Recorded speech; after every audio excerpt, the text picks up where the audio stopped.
चलिए उत्तर प्रदेश की खबरों की करते हैं शुरुआत। उत्तर प्रदेश के विधानसभा में बजट पर चर्चा के दौरान विपक्ष ने जमकर हंगामा किया।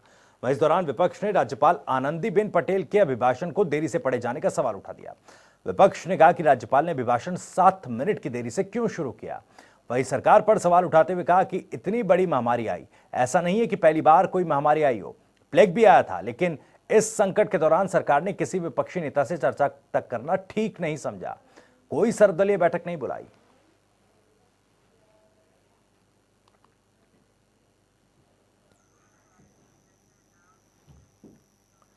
उधर समाजवादी पार्टी के राष्ट्रीय अध्यक्ष और पूर्व मुख्यमंत्री अखिलेश यादव ने कार्यकर्ताओं को संबोधित करते हुए कहा कि निषादों की नाव तोड़ी गई, उन्हें मारा पीटा गया और रोजी रोटी छीन ली गई। वहीं इस दौरान उन्होंने कहा कि बीजेपी पर झूठ फैलाकर समाज को बांटने का बीजेपी काम कर रही है।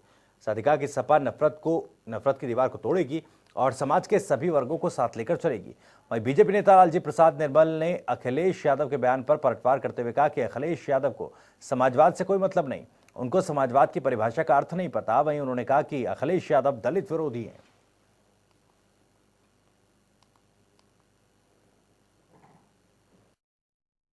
और मेरा तो ये कहना है कि अखिलेश यादव की पार्टी समाजवादी पार्टी दलित विरोधी है और वे इस बात को जान चुके हैं। इसीलिए अखिलेश यादव जी जहां पर भी चुनाव लड़ते हैं वह सबसे पहले जातीय समीकरण देखते हैं। उनकी जाति विशेष के लोग जिस क्षेत्र में ज्यादा हैं वे वहीं से चुनाव की लड़ने की हिम्मत करते हैं और आजमगढ़ को उन्होंने इसीलिए चुना।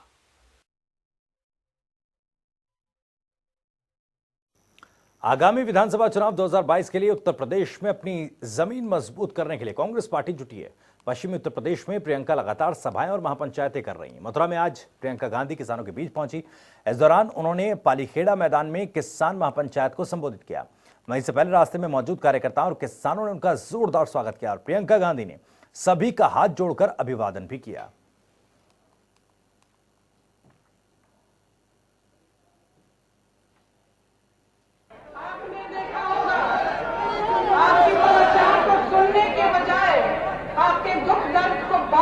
संसद में खड़े होकर आपका अपमान किया है, आपकी बेइज्जती की है। आप खुददार लोग हैं, मैं जानती हूँ। आपको इन्होंने आंदोलन जीवी, परिजीवी कहा।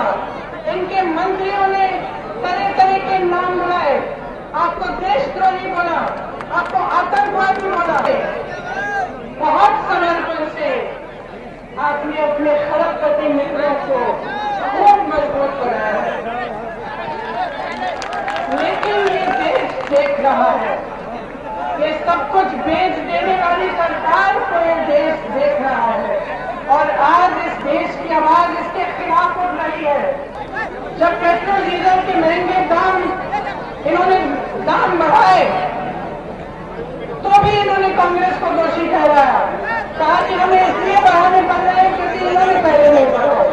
ये कौन सी बात हुई? मैं उनसे कहना चाहती हूँ, शुक्र करिए कि पिछली सरकारों ने कुछ बनाया, आपने तो कुछ बनाया नहीं है। शुक्र करिए कि कुछ बनाया, वरना आप बेचते क्या? ये सरकार का अहंकार है। रुक जाओ। ये सरकार का अहंकार है, भीड़ इकट्ठे करने की बात नहीं है। ये जनता की आवाज है, किसान की आवाज है।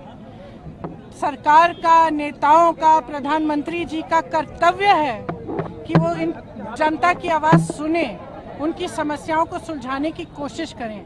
ऐसा कहना कि भीड़ इकट्ठी हो जाएगी, किसानों के लिए अपशब्द कहना, उन्हें कभी आतंकवादी कहना, कभी देशद्रोही कहना, ये बहुत बड़ा पाप है।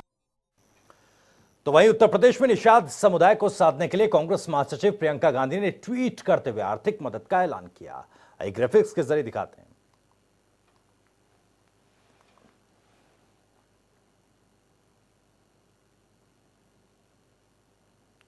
तो प्रियंका गांधी ने ट्वीट किया है, नदी के असली दावेदार एक एवं रक्षक निषाद समुदाय के लोग हैं। बसवार प्रयागराज में उत्तर प्रदेश पुलिस के उत्पीड़न के विरुद्ध और निषाद समाज के अधिकारियों के लिए हम लड़ेंगे। कांग्रेस पार्टी जिन निषाद परिवारों की नाव तोड़ी गई है सबको संयुक्त रूप से 10 लाख रुपए की आर्थिक मदद करेगी। कांग्रेस जन निषाद समुदाय के अधिकारों के लिए नदी अधिकार यात्रा निकालेंगे। नदी के संसाधनों पर प्राथमिक हक निषादों का इस विचार के साथ बालू खनन के लिए निषाद राज कोऑपरेटिव सोसाइटी के गठन की मांग करते हैं। सरकार बालू माफिया और बड़ी बड़ी कंपनियों द्वारा किए जा रहे अवैध खनन की जांच करे और श्वेत पत्र जारी कर बताए कि कहां पर किन किन नदियों में खनन किया जा रहा है। आपने देखा होगा, आपकी समाचार को सुनने के बजाय आपके दुख दर्द को बांट भरे संसद में खड़े होकर आपका अपमान किया है, आपकी बेइज्जती की है। आप खुददार लोग हैं, मैं जानती हूँ। आपको इन्होंने आंदोलन जीवी, परिजीवी कहा। इनके मंत्रियों ने तरह तरह के नाम बुलाए, आपको देशद्रोही बोला, आपको आतंकवादी बोला। बहुत समर्पण से आपने अपने खरबपति मित्रों को खूब मजबूत बनाया है, लेकिन ये देश देख रहा है। ये सब कुछ बेच देने वाली सरकार को ये देश देख रहा है और आज इस देश की आवाज इसके खिलाफ उठ रही है। जब पेट्रोल डीजल के महंगे दाम, इन्होंने दाम बढ़ाए तो भी इन्होंने कांग्रेस को दोषी ठहराया, कहा कि हमें इसलिए बढ़ाने पड़ रहे हैं क्योंकि इन्होंने पहले नहीं बढ़ाया। ये कौन सी बात हुई? मैं उनसे कहना चाहती हूँ, शुक्र करिए कि पिछली सरकारों ने कुछ बनाया, आपने तो कुछ बनाया नहीं है। शुक्र करिए कि कुछ बनाया, वरना आप बेचते क्या? उधर नए कृषि कानूनों के खिलाफ बीते दिन कई दिनों से किसानों का आंदोलन जारी है। दिल्ली के बॉर्डर पर अपनी मांगों को लेकर किसान बैठे हैं। किसान अब लगातार कुछ न कुछ गतिविधियां कर आंदोलन को धार देने में लगे। तो वहीं आज आंदोलित किसान पगड़ी संभाल दिवस उन्होंने मनाया। वहीं किसान अपने आत्मसम्मान का इजहार करते हुए अपनी क्षेत्रीय पगड़ी पहने हुए दिखाई दिए। प्रदेश में बढ़ती महंगाई पर अखिलेश यादव और मायावती ने ट्वीट कर क्या कुछ कहा, दिखाते हैं आपको। तो अखिलेश यादव ने ट्वीट किया, आमदनी घट रही है, तनख्वाह कट रही है, खोएं क्या बचाएं क्या, यह सवाल उठाया उन्होंने। वहीं मायावती ने क्या ट्वीट किया, केंद्र और राज्य सरकारें अगर पेट्रोल डीजल आदि पर कर की लगातार मनमानी वृद्धि करके जनता की जेबों पर जो भारी बोझ हर दिन डाल रही हैं, उसे तत्काल रोका जाना बहुत जरूरी है। वास्तव में यही सरकार का देश की करोड़ों गरीब मेहनतकश जनता और मध्यम वर्ग पर बड़ा एहसान और भारी जन कल्याण होगा। उधर कौशांबी के सोराई बुजुर्ग गांव के प्राइमरी स्कूल के बच्चों ने पर्यावरण और कोरोना के दर्द को कैनवास पर उकेरा है। दरअसल स्कूल में मिशन प्रेरणा के तहत आयोजित कार्यक्रम में बच्चों के चित्रों की प्रदर्शनी लगाई गई है। स्कूल के टीचर्स ने बच्चों के इस प्रयास की तारीफ की। वहीं इस प्रदर्शनी में कोरोना काल में लगे लॉकडाउन के दौरान बच्चों द्वारा तैयार की गई। स्कूल के प्रिंसिपल अजय साहू ने कहा कि लॉकडाउन के दौरान ऑनलाइन माध्यम से और कोरोना नियमों का पालन करते हुए छात्र छात्राओं से संपर्क कर शिक्षा की अलख जगाए रखी, जिसका नतीजा आज लोगों के सामने। विद्यालय में जब कोरोना काल में 13 मार्च 2000 जो है वो 19 को लॉकडाउन लग गया था, 20 को, तो उसमें जो है जब पूरी दुनिया थम गई थी तो हमने विद्यालय में ऑनलाइन के जरिए जितने लोगों के पास एंड्रॉयड फ़ोन थे, व्हाट्सएप के माध्यम से और जो है ऑनलाइन शिक्षा देने का हमने प्रयास किया है। और मैं उनके घर भी जाने का थोड़ा सा प्रयास करता था कि उनको लॉकडाउन में होमवर्क दिया जाए, काम दिया जाए, उसका बाकायदे निरीक्षण करता था। तो उसी की विद्यालय खुला है 10 मार्च को, तो उसी की आज हमारे विद्यालय में प्रदर्शनी लगाई गई है और पूरे विद्यालय में जो है प्रदर्शनी के माध्यम से ये दिखाया गया है कि हमने कितने हमारे बच्चे और कितने हमारे अध्यापक सहयोग किए हैं, ये इसमें दिखाया गया है। सुप्रीम कोर्ट ने माफिया अतीक अहमद के बेटे मोहम्मद उमर को झटका देते हुए जमानत याचिका खारिज कर दी। गिरफ्तारी से बचने के लिए दायर याचिका थी और माफिया और पूर्व सांसद अतीक अहमद के बेटे मोहम्मद उमर के खिलाफ पुलिस ने गैंगस्टर समेत कई धाराओं में केस दर्ज किया है। पुलिस उसकी लंबे समय से तलाश कर रही है। उसकी गिरफ्तारी के लिए प्रदेश के कई शहरों में छापेमारी और दबिश भी दी जा रही, लेकिन उमर पुलिस के हाथ नहीं लगा। दिल्ली की सीमा पर किसान काफी दिनों से आंदोलनरत है और इसी क्रम में भारतीय किसान यूनियन के राष्ट्रीय अध्यक्ष चौधरी नरेश टिकैत बाराबंकी में कल किसानों को संबोधित करेंगे। किसानों ने उनके आगमन और महापंचायत की तैयारी पूरी कर ली है।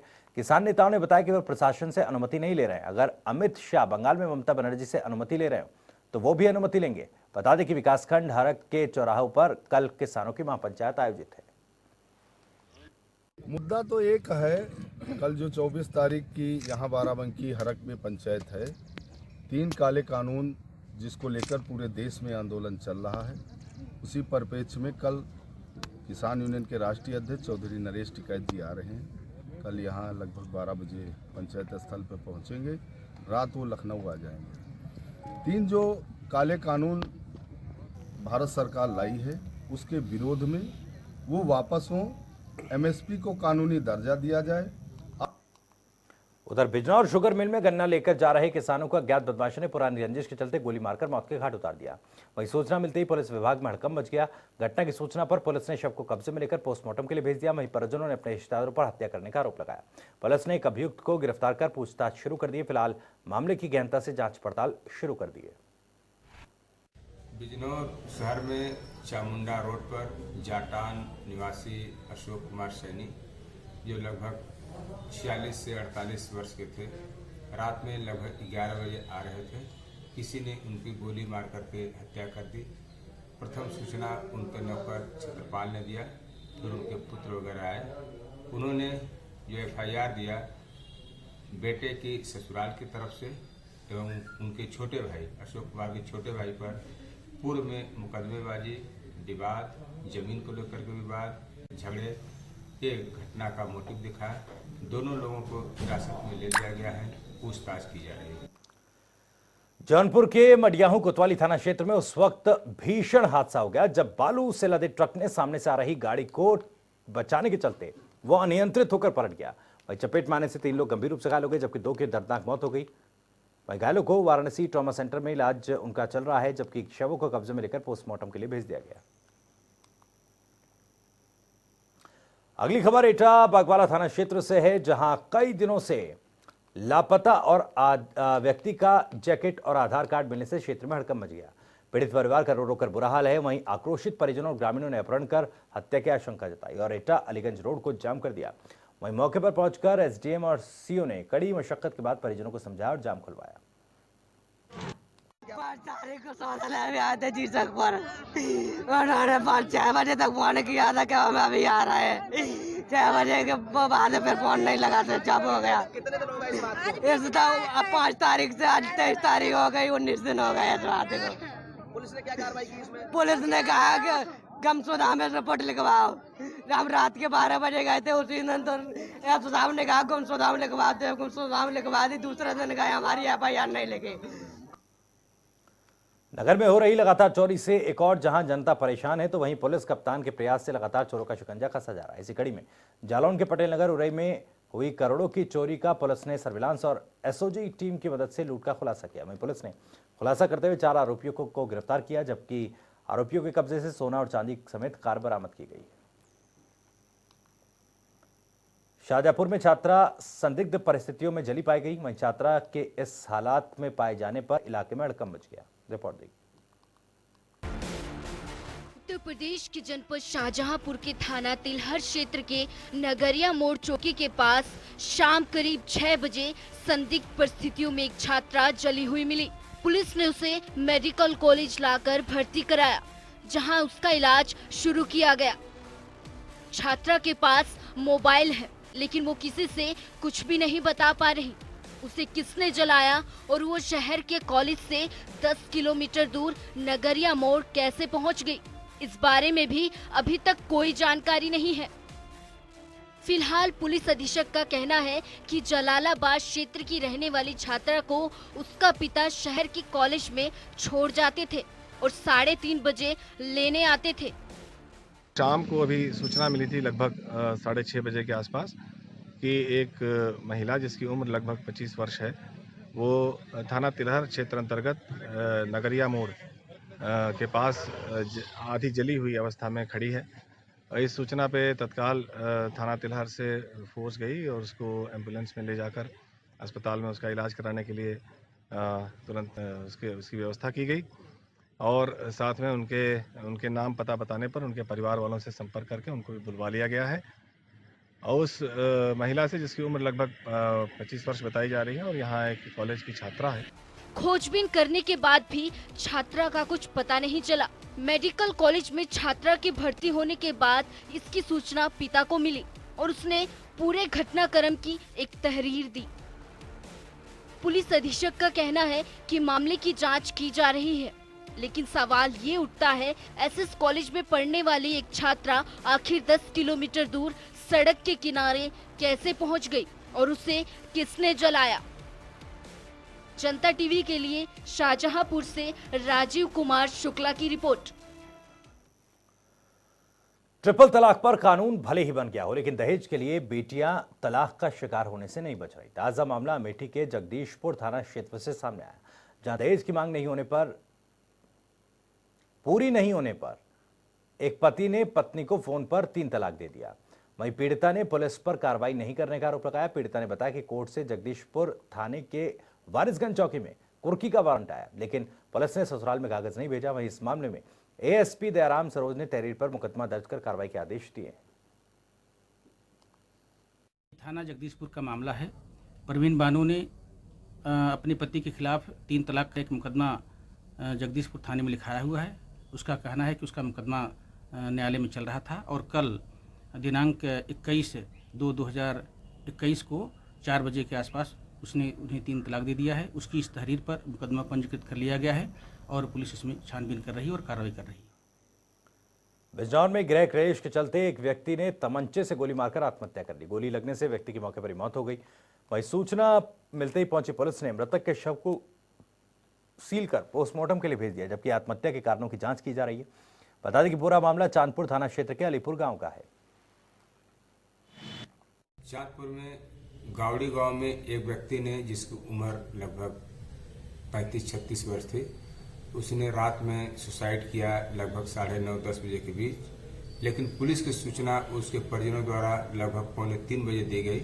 घटनास्थल निरीक्षण, तहकीकात, जांच पड़ताल के बाद ज्ञात हुआ कि वह व्यक्ति शराब पीने का आदी था। पत्नी से विवाद हुआ और शराब की मांग किया। इसी दौरान उसने तमंचे से सुसाइड किया। पंचायतनामा पोस्टमार्टम की कार्रवाई की जा रही है। तांडव वेब सीरीज विवाद में अमेजन प्राइम की इंडिया हेड अपर्णा पुरोहित अपना बयान दर्ज कराने लखनऊ के हजरतगंज कोतवाली पहुंची।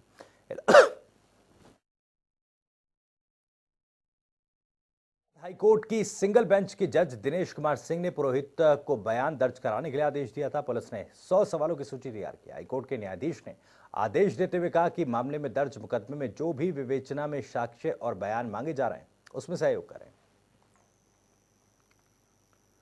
यूपी के रामपुर की जेल में बंद शबनम की फांसी पर आज सुनवाई हुई। जिला कोर्ट ने अभियोजन पक्ष से शबनम का ब्यौरा मांगा। वकील ने कहा कि राज्यपाल को दया याचिका दी गई है। बता दें कि हाल ही में शबनम में भी सीबीआई जांच की मांग की।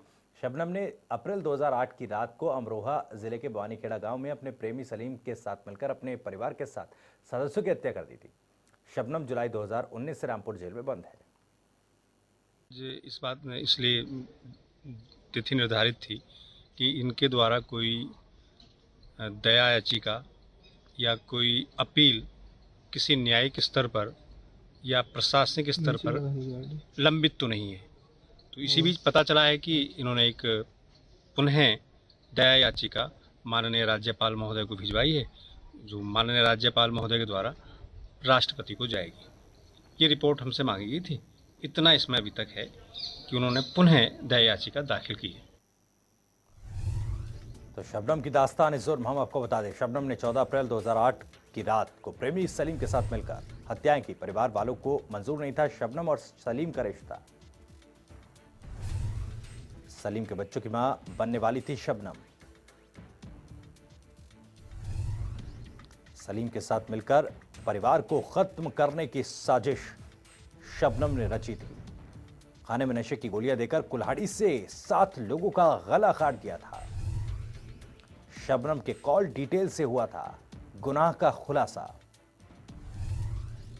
सलीम से पूछताछ में वो कुल्हाड़ी भी बरामद की गई, जिससे इस पूरी घटना को, इस पूरी वारदात को अंजाम दिया गया था। तो इसके साथ यार रुक रहे कुछ देर के लिए, लेकिन जनता टीवी पर खबरें जारी हैं।